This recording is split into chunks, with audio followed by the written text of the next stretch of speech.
Hi! Welcome to this part of my review featuring Dames of Asstoria, the core rulebook.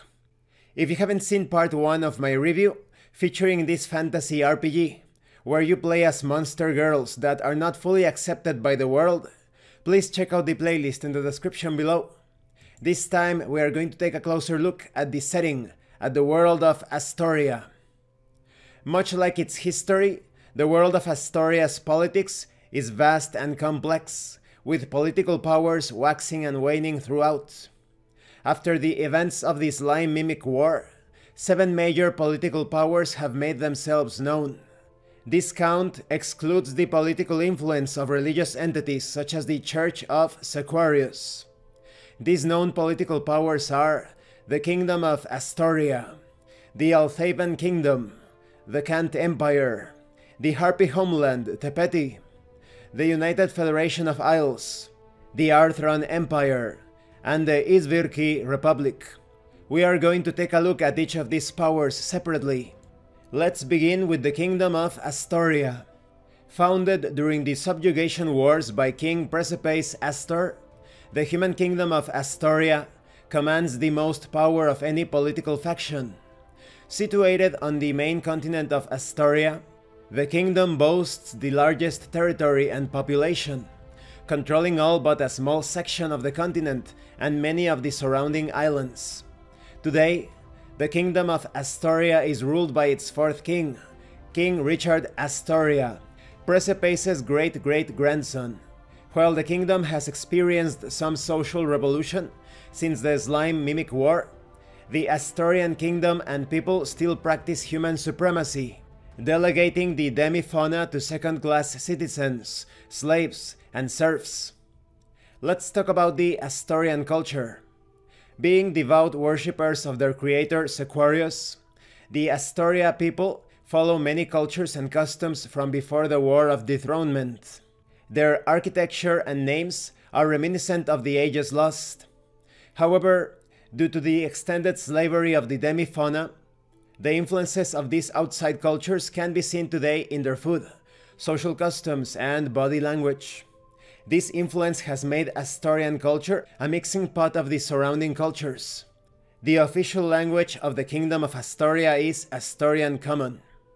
One would think that this assimilation of cultures would make for a peaceful society, but there are some that resent the bastardization of culture. Being omnivorous, Astorian cuisine is varied and largely dependent on location. However, many staples of Astorian cuisine include grains, tubers, and domesticated livestock.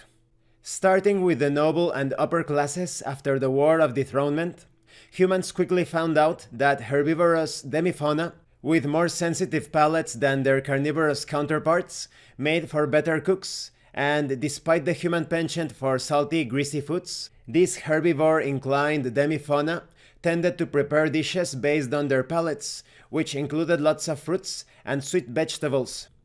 Let's talk about Astorian politics. The Kingdom of Asstoria has a rich and complex political system. While the king is the rightful ruler and owner of the land, he employs a number of vassals, who rule swaths of land in his stead as the noble class.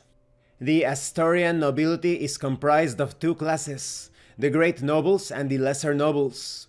The great nobles are nobles who are direct vassals to the king and royal family. They hold the major swaths of land and are given the right to manage their lands as they see fit. These nobles are closest to the royal family and have the largest political sway. The lesser nobles are nobles who have sworn vassalage to the great nobles. They generally oversee sections of the great nobles' land, collecting taxes, enforcing laws, and managing the well-being of the people on their behalf. In addition to the nobility ruling class, Asstoria also employs a senate, mostly composed of the non-noble aristocracy.